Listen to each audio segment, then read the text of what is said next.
First of all, our final presentation this morning has the following title: Middle-Income Housing in the Middle East and North Africa. And I think this is particularly interesting and relevant for a couple of reasons. One, because if I've heard the word affordability once this morning, I've heard it 10 times. The demand is there for affordable housing, but perhaps more philosophically than that, I think all of us, as well as making money and profit, which is important, we all like to be solving some kind of social problem if we can, and affordable housing certainly does that. So, who's going to deliver this presentation? Well, he heads up research for one of the region's largest international real estate consultancies. And let me put it in context for you. On the Business Breakfast on the radio, we have an awful lot of people coming on talking about real estate. No shortage of real estate pundits in Dubai, I can tell you that. And we kind of divvy them up afterwards into two categories. There's the keepers, yeah, he was good, they can come again, and the ones that weren't so good, so we don't invite them back. But of the keepers, the ones that we invite time and time again, there's a subgroup of absolute A-list elite commentators. They're the ones where we get text messages whenever they're on saying, this guy's great, clear, concise, honest, we want to have this person back, can we get more from this speaker? Our next speaker is one of those A-list elite commentators on real estate in this region. He is the head of research for the Middle East and North Africa at JLL. Please join me in welcoming Craig Plumb. Thanks, Craig. Nice to see you. And Richard can afford to say that because he stood me up this morning. I was at the studios at 7:15 ready to talk on this very subject, not having realised, of course, that the Dubai Eye is not on air until tomorrow morning. So this is probably what I'm going to say now is what I would have said if you were listening to the radio at 7:15 this morning. We've got a group here, Richard mentioned, or Walter mentioned earlier, 500, 600 real estate professionals, stakeholders from many different parts of the industry. I'm going to make a bold statement, but I suspect there are probably more things that we would disagree on than we would agree on. Amongst the things that we might disagree on, maybe, will property prices in Dubai go down before they go up? When will they go up again? Maybe, what will the price of oil be by the end of the year? Will the UAE government have to impose property taxes by the end of the year? And more importantly, on the questions that we might disagree on, will it be Manchester City or Manchester United that beats Chelsea in the Barclays Championship this year? I'll declare my colours at the beginning. I'm a red, so it's obviously going to be United. The point I'm making, there's lots of things we could argue about, lots of things we could disagree on. I suspect there is a few things that we could also agree on, and one of those things is what I'm talking about this morning, is that I hope most of us in this room agree that there is a shortage of middle-income or affordable housing in the region. And not only is there a shortage, but that there's a problem with that. The shortage has consequences. There's a cost associated with the shortage. And I think, as Richard just alluded to there, many of us would agree, I think it's not only economically, but socially a good thing that we could be doing something about this. So, the main thesis of what we're talking about this morning is that we believe there is a shortage of middle-income housing, not only in Dubai, but in other cities in the region. And we think unless more is done, then that shortage will get worse before it gets better. We've spent the last 2 or 3 months preparing a report on this, which looks like this, also in the red colour. So those of you who are interested in this topic, some of you may already have subscribed to our website and you have been sent a copy of this already this morning. Those of you who haven't, I'll give you details of the website link later on. And also we will be at Cityscape tomorrow. So if anybody wants to pick up a hard copy of the report, you can find us next to the email stand on the JLL stand in Cityscape tomorrow.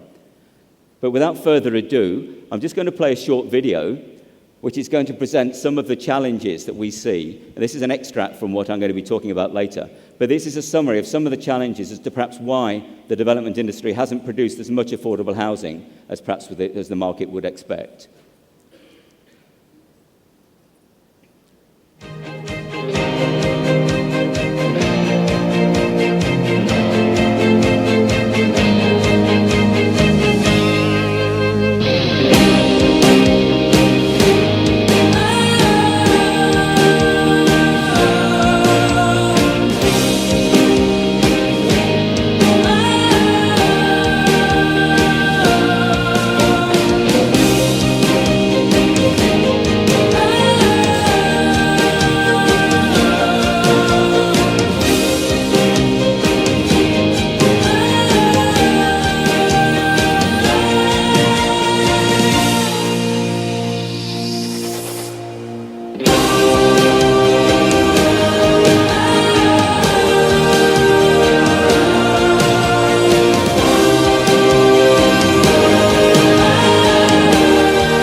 I hope some of that sounds familiar and can perhaps resonate with a few of you. One of the reasons that we at JLL do this sort of research is to stimulate debate, is to get some discussion going. So I'm very keen not to take up the whole of this 30 minutes in just me presenting what you can all read through in the report tomorrow. I'm going to present the main findings, but then I'd be very keen to get some feedback. So I'm going to make sure we leave some time for questions at the end of this session. But obviously, if there are things that go on beyond that, we're more than happy to address them with you. We'd love to talk to you over lunch today or at Cityscape over the next few days about how we can help you perhaps address some of these challenges and some of these issues. One of the points, I just want to put your mind at rest. Somebody mentioned to me earlier that they always get a little bit nervous when we present at Cityscape because we normally have some questions for the audience. But I promise today there's no secret buzzers around, so there's no audience polling in this one. So we'll have to take the questions at the end. So we're not expecting you to formally feedback during the presentation.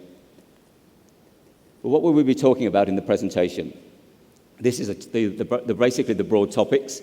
I want to spend a few minutes talking about definition. What do we mean by middle-income housing? What do we mean by affordability? I think they're terms that have been bandied around very, very loosely in this region over the last few years. Everybody agrees that maybe there's an issue, but what is the issue? In order to define the issue, you have to define what the target market is, what the price points are. So I'm going to spend a little bit of time talking about that. I'm then going to come back to each of those 5 or 6 challenges that you saw in the video and present a little bit more material about that. And then I'm going to move on and look at some of the initiatives, some of the best practice things that are being done about this, both amongst government agencies and also amongst private sector developers. So we're going to pick 1 or 2 projects and 1 or 2 initiatives that perhaps have made where some progress has been made. So that's the outline for the next 15 or 20 minutes. As I said at the beginning, it's important to start by defining what we mean by affordable housing or what we mean by middle-income housing. There's 3 main components to the definition that we've used, and that's those 3 there. The first one is that what we're talking about is housing that's delivered by the property industry. So we're not talking about worker accommodation, which tends to be delivered obviously by companies for their employees, and we're not talking about government housing schemes. We're talking about the sorts of properties that you and I could rent or could buy. So we've phrased that as market delivered or market product. The second point we're talking about is middle income. Well, let's define what middle income is. The actual price points there are going to vary in each of the different markets. And the research we've done covers 5 markets. It covers Dubai and Abu Dhabi, Riyadh and Jeddah, and Cairo. Obviously, I'm going to focus on Dubai today. But the definition of middle income is going to vary in each of those markets. But generally, what we're talking about middle income is it's middle income. It's the average household income, and we looked at the middle 40 to 60% of household income. So it's what those sorts of people can afford to buy on real estate if they invest 30% of their income on real estate. Now, this is an assumption. This is a global benchmark that the industry tends to use, that families, households shouldn't really spend more than 30% of their total income, monthly income or annual income, on accommodation. Just to put that into context, in Dubai, the latest figures we have from the Dubai Statistics Centre is that the average family in Dubai spends over 42 or 43% of its total income on housing. So there's an issue there immediately that we'll come back to. But for all the sums and all the calculations we've done in this report, we've assumed that the family should spend 30% of its income on housing. There's a few other elements to the definition, and I'll go through these quickly. The first one is whether we're looking at the tenure of the real estate. Some people will prefer to buy, some people will prefer to rent. And it's important to recognize that there is 2 very different and distinct markets in this region. So the rental market is an important market, certainly in the UAE. When you look at Egypt, the sales market is more important. But it's important to recognize that there are 2 quite separate parts of the market. And when I come on to present the price points later, you'll see there's 2 different price points, one to rent and one to buy. Unit size. This is obviously going to be important as well. Just a background, what we've done is we've assumed that the average household is between 3 and 4 people, and that the average household will want a 2-bedroom apartment or a 2-bedroom villa. So our definition of affordable middle income is looking at 2 bedrooms, whether they're villas or apartments. 2 bedrooms, and the sizes are going to vary, obviously. And one of the things we'll talk about is how we develop smaller properties. But for this, when we've done the figures, we're taking a two-bedroom unit of 1,000 square feet or 100 square meters as the benchmark. Household kind, are we talking about housing for locals or housing for expats? This one is going to vary very much in different parts of the region. In the UAE, we're talking largely about housing for expats. When you move to Saudi and Egypt, you're talking about housing for locals. But in the Dubai context, in the Abu Dhabi context, affordable housing is really an issue for expatriate households. And these last three are all really related together. Infrastructure, facilities, location. They all basically obviously impact each other. But the point we want to make is that middle-income housing, affordable housing, shouldn't just be out in the desert, out beyond, in Australia we would say, out beyond Whoop Whoop. Nobody will know where Whoop Whoop is. It should be well located, connected to the metro network within the city, serviced by good infrastructure. So those 3 points, as I say, are all fairly well interrelated. So these are all parts of the debate on middle-income housing or affordable housing that we should be looking at. The problem, I think the easy part of this debate is recognizing that there is a problem. As I said at the beginning, I doubt whether many people in this room would doubt that there is a problem.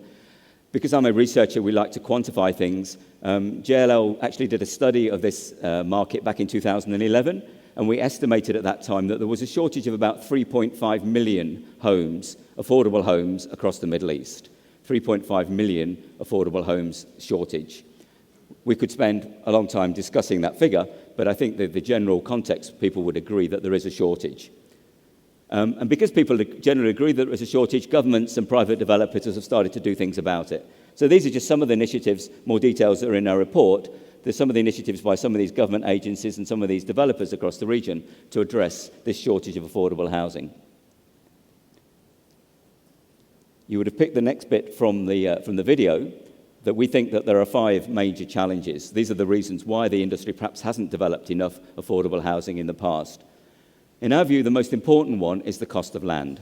In an open market, in a free traded market where land is traded and often speculatively traded, that tends to push up the price of land to a level which makes it unaffordable for a private developer simply to buy a plot of land and develop it for affordable housing. That's the nub of the problem in many parts of the region.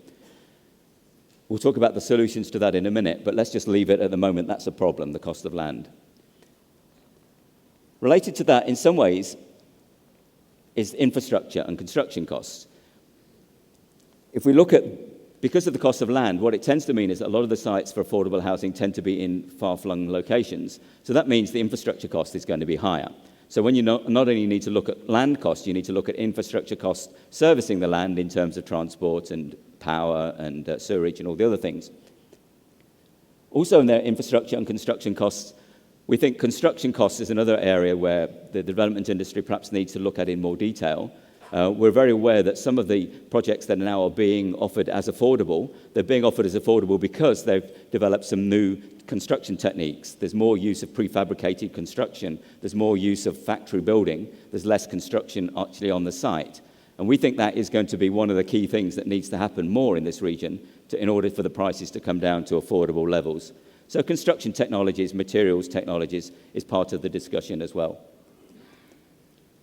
Developer strategies, in a nutshell, developers in this region have built more luxury housing than they have affordable housing. We all know that. And we all know the reason why, of course, because that's where the market has been and that's where the highest profits have been. But what we're now seeing is that perhaps some parts of that luxury or high-end market are now being saturated, and developers are changing their strategies and are now looking at developing properties for the middle income. So that's developer strategies. Regulations. 2 parts to regulations. One is that the government will need to control the amount or encourage developers to provide more affordable housing.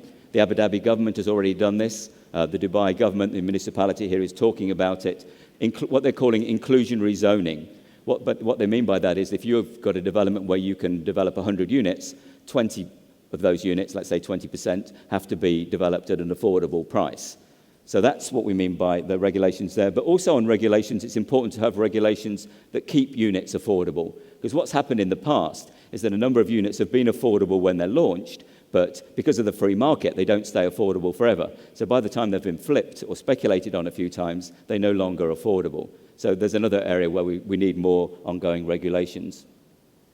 And housing finance, I don't know how many people put their hand up when Richard mentioned this morning how many people are involved in the mortgage industry or the finance industry.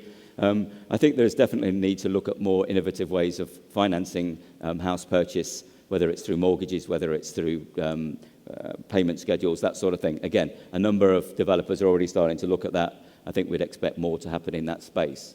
So there's some of the challenges that we see as to why we have a problem, why we have a shortage of affordable housing.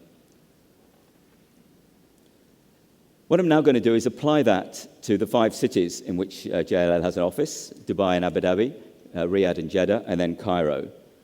So first of all, in the UAE, let's look at some of that data and what this means in the UAE.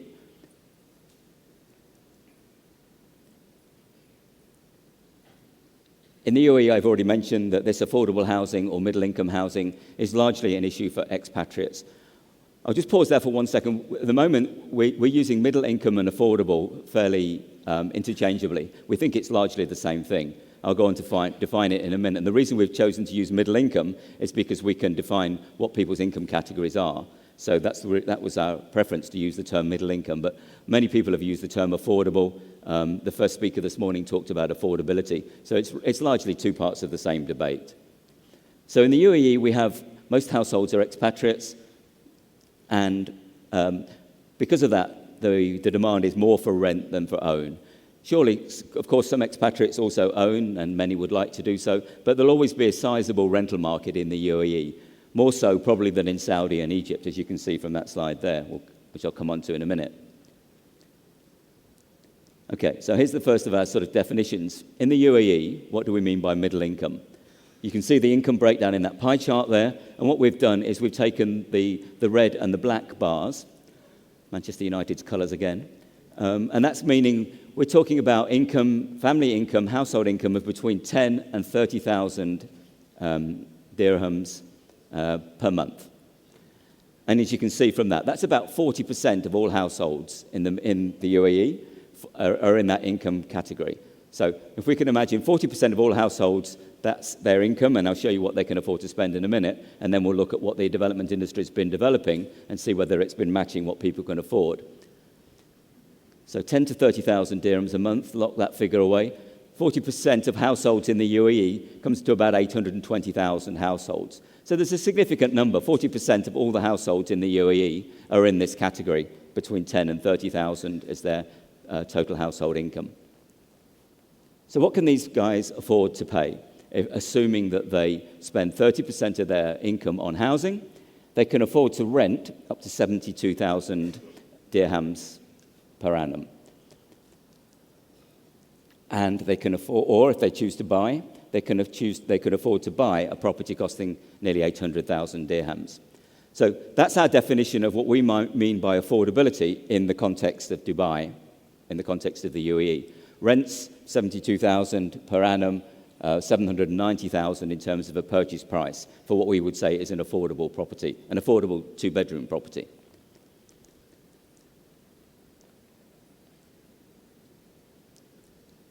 Let's do a little bit of I'm a geographer by background, so I love maps. So you'll often find that we like to put maps in our presentations. A map of Dubai, and what I'm going to show on here is areas in which you can currently rent or buy an affordable property. Apologies here, this level there will always be some exceptions. Someone will always say to me, oh, I can find somewhere in a location we haven't shown on this map. And yes, there will always be special deals to be had. But generally, in terms of looking for new properties that are openly advertised in the market, this is where you can afford to buy and rent. So in this yellow mustardy colour, these are the properties where you could buy or rent for those price points that I mentioned earlier. And as you can see, there's a range of properties there, typically between 15 and 20 kilometres from the city, which is not a totally unreasonable distance, everywhere from Discovery Gardens through IPMZ, parts of Dubai Land, through to International City. So these are the places where you can currently buy a property for a two-bedroom property for 790,000 dirhams, an existing property. When we put on the rental categories, we get a bit more. These areas in orange are areas where you can rent, but you cannot buy as an overseas investor. So as you can see here, now we're opening the market up to more areas, including Deira and Bur Dubai, sorry. We've got more areas in Dubai International Park come into this category as well, and some more areas out there along the 611. So these are the areas in Dubai where you can currently buy or rent affordable properties. As I mentioned at the beginning, there's a number of developers that are now looking at this market and recognizing that there is a shortage. So what we've done here is we've identified four projects which have been announced over the last year or so, which are targeting this affordable sector. So we've got Town Square, we've got Rimram, we've got Glitz, and we've got Mag 5.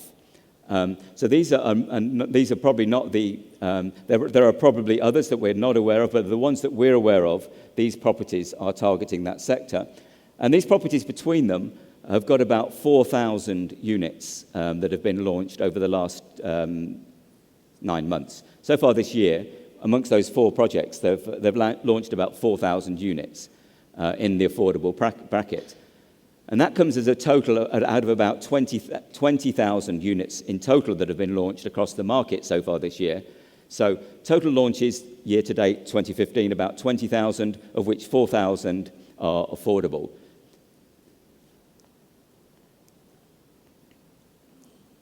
So roughly 20% of all the properties that have been launched this year in Dubai fall into the affordable bracket. So 80% are not affordable by these middle-income households. What does the story look like in Abu Dhabi? In Abu Dhabi, that's a map showing where you can rent affordable properties, and it's also a map showing where you can buy affordable properties, because there are no areas in Abu Dhabi where you... Sorry, that's the reason there's not a separate click on this map. There is no areas in Abu Dhabi where you can currently buy an affordable property, a two-bedroom unit, for 790,000 dirhams.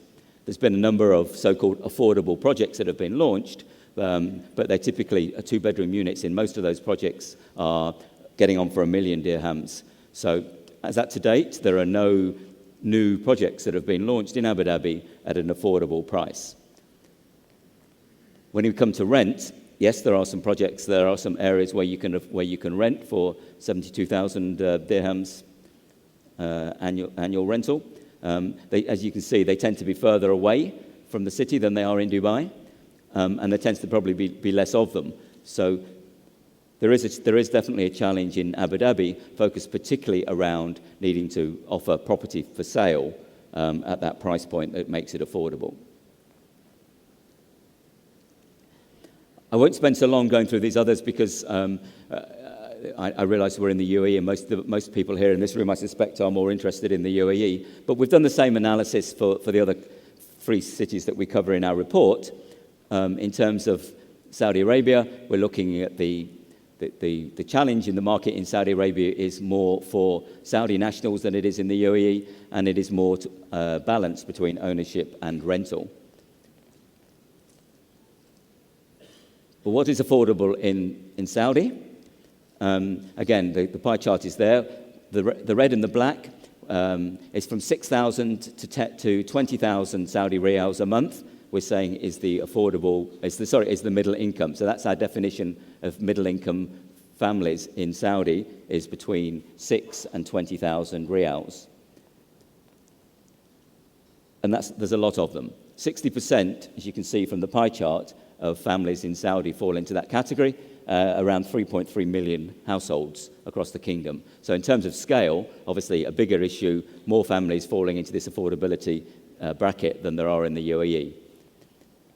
And similarly, what can these families afford to rent and buy? They can afford to rent units up to 47,000 riyals a year, and they can afford to buy properties priced up to 450,000 Saudi riyals. So that's our definitions for Saudi. And when you actually plot those on the maps, again, for Riyadh and Jeddah, this is what you get.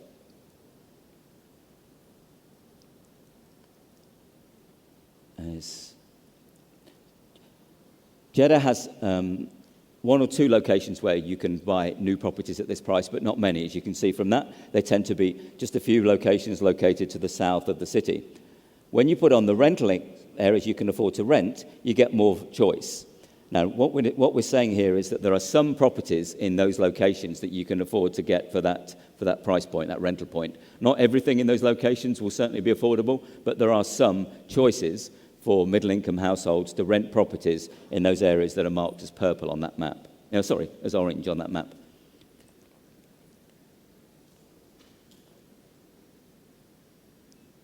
Same situation will look fairly similar in Riyadh.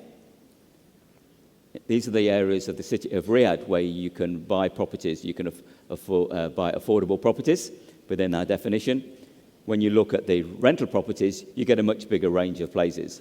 So the issue, again, in Saudi tends to be more one of problems for people looking to buy rather than to rent. Perhaps the rental market is being addressed more than the sales market. So that's an issue which I think we could perhaps discuss a bit later on.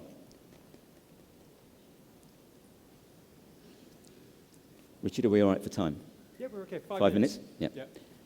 Okay, finally for Cairo. How does it look for Cairo? The issue with affordability in Egypt is very much an Egyptian issue, much less so an expatriate issue. And it's much more of an issue for ownership rather than rent. So most of the demand from those affordable households in Egypt that we're talking about, the Egyptian households wanting to buy. So again, it's a slightly different flavour. The story looks a little bit different than it does in the UAE. But what is an affordable household in Egypt? Or what is a middle-income household in Egypt, I should say?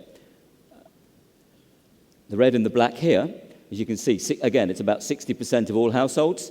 And the price points there are between 5,000 and 12,500 Egyptian pounds in terms of a monthly income, household income, family income. And what can these people afford to buy or rent? They can afford to rent up to 32,000, and they can afford to buy up to about 285,000 Egyptian pounds. And where can you buy or rent something in Cairo for those sorts of price points?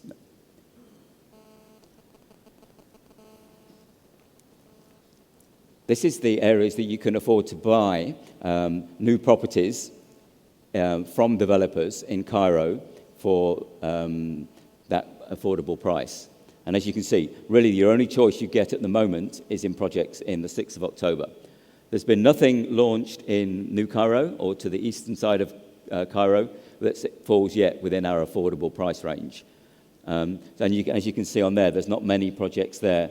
That Haram City is an interesting project by Orascom, which has been around for a few years, and that's been relatively successful. They've sold quite a few units, quite a few thousand units in that project. But as you can see, there's quite a small number of projects where you can afford to buy within for affordable price in Cairo. I haven't put a click on this map for rental because the rental situation in Cairo is very difficult to track, because basically what you have in Cairo is a very unregulated market.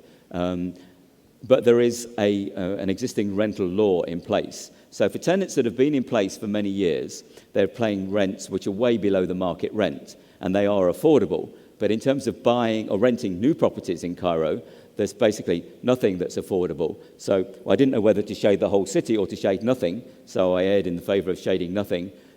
There will be the odd building scattered around the currently built up, the established parts of Cairo, where you can rent within our affordability brackets. But basically, very few, and they are very scattered. And they tend to be older properties, and they tend to be run down, and you get all the same issues you always get in a market where there's rental caps, because the rents are kept low, then the owners don't want to maintain them. So you've got that same issue that you get in any regulated market.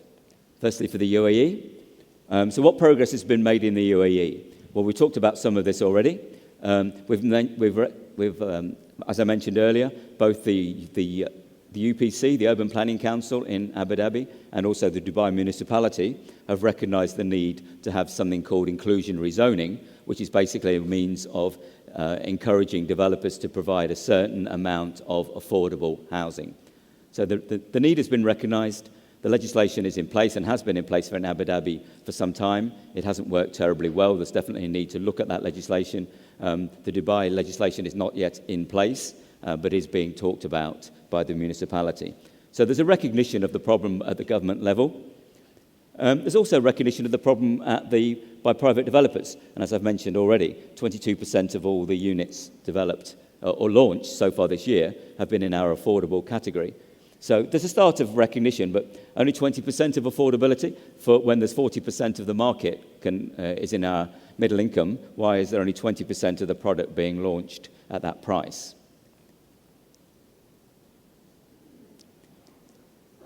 So if there are things where progress has been made, this is where future work needs to be done. These are the future priorities in our view. We think there needs to be more effort made in terms of reducing the land cost and infrastructure cost.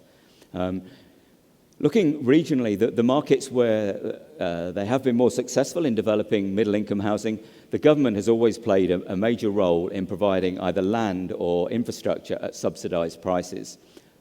Obviously, the government is a major player in the real estate industry in the UAE. We believe that they do have a role in providing either subsidised land or subsidised infrastructure to assist in this social need to provide more affordable housing.